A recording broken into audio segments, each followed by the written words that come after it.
आज आपण गव्हाच्या पिठाच्या उरलेल्या कणकेपासून मस्त अशी नाश्ता रेसिपी पाहणार आहोत। लहान मुलांच्या टिफिनसाठी सुद्धा ही रेसिपी तुम्ही देऊ शकता। खूप पौष्टिक आहे, बनवायला अतिशय सोपी आहे। अगदी 5 ते 10 मिनिटांमध्येच बनून तयार होते। चला तर मग रेसिपीला सुरुवात करूया। ह्या रेसिपीला आपण गव्हाच्या पिठाचे पौष्टिक मोमोज सुद्धा म्हणू शकतो। इथे आपण गव्हाची कणिक घेतलेली आहे। आपण चपात्या बनवण्यासाठी जी कणिक वापरतो तीच कणिक इथे वापरलेली आहे।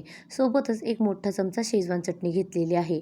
पनीर, शिमला मिर्च, बारीक चिरलेला कांदा, आलं लसूणची पेस्ट, टोमॅटो तसेच एक चमचाभर चिली फ्लेक्स घेतलेले आहे। तुम्ही इथे ऑरिगॅनो सुद्धा वापरू शकता। एक मिक्सिंग बाउल घेतलेला आहे, त्यामध्ये संपूर्ण ह्या भाज्या आपल्याला टाकून घ्यायच्या आहेत। इथे पनीरचे मी थोडेसे मोठे काप ठेवलेले आहेत, त्यामुळे खाताना ते चवीला खूपच छान लागतात। इथे आपल्या आवडीप्रमाणे तुम्ही कुठल्याही भाज्या वापरू शकता। भाज्यांमध्ये आलं व लसणाची पेस्ट टाकून घेतलेली आहे। संपूर्ण भाज्या चांगल्या आपल्याला मिक्स करून घ्यायच्या आहेत। आपली लहान मुलं ज्या भाज्या खात नाहीत, तुम्ही त्या भाज्या इथे वापरू शकता। चमचाभर चिली फ्लेक्स, चवीपुरतं मीठ टाकून घेतलेलं आहे। चिली फ्लेक्स व ऑरिगॅनो टाकून घ्यायचं आहे। तसेच लहान मुलं खात असतील तर चिली फ्लेक्स थोडेसे कमी वापरायचे आहेत। संपूर्ण भाज्या चांगल्या मिक्स करून झाल्या की गव्हाच्या पिठाचे छोटे छोटे गोळे आपल्याला तयार करून घ्यायचे आहेत। या पद्धतीने गोळे तयार करून घेऊन आपण पुरी लाटतो त्या पद्धतीने पुऱ्या लाटून घ्यायच्या आहेत। पॅन आपण गरम करण्यासाठी ठेवलेला आहे। छोटीशी पुरी आपण लाटून घेऊया।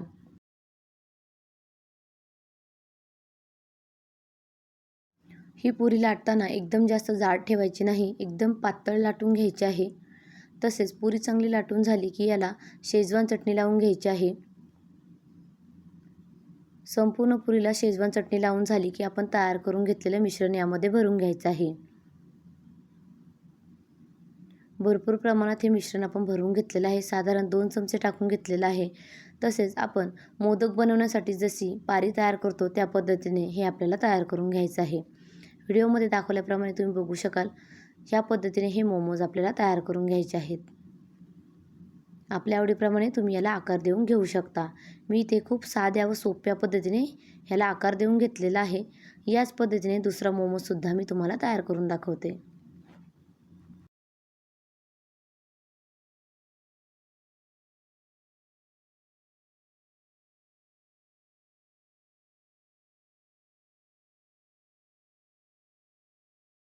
काही मोमोज आपण तयार करून घेतलेला आहे। पॅन चांगला गरम झाला की गॅसची फ्लेम एकदम स्लो ठेवायची आहे व स्लो फ्लेमवर आपल्याला ह्याला तेलाने चांगलं ग्रीस करून घ्यायचं आहे। तुम्ही हे मोमोज डीप फ्राय सुद्धा करू शकतात, पण आपण पौष्टिक रेसिपी बनवतोय, कमीत कमी तेलाचा वापर करतोय, त्यामुळे ह्या पद्धतीने मोमोज तेलावरती या पद्धतीने ठेवून घ्यायचे आहे।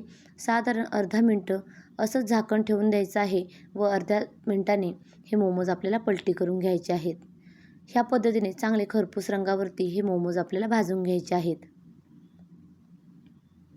दोन्ही बाजूने अलटी-पलटी करून साधारण अर्ध्या मिनिटाने चेक करून पाहायचं आहे व मस्त असे मोमोज बनून तयार झालेले आहेत।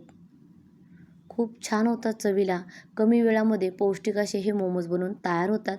आपल्या लहान मुलांना मोमोज आवडत असेल व बाहेरचे मोमोज द्यायचे नसेल तर ही रेसिपी एकदा नक्की ट्राय करून पहा।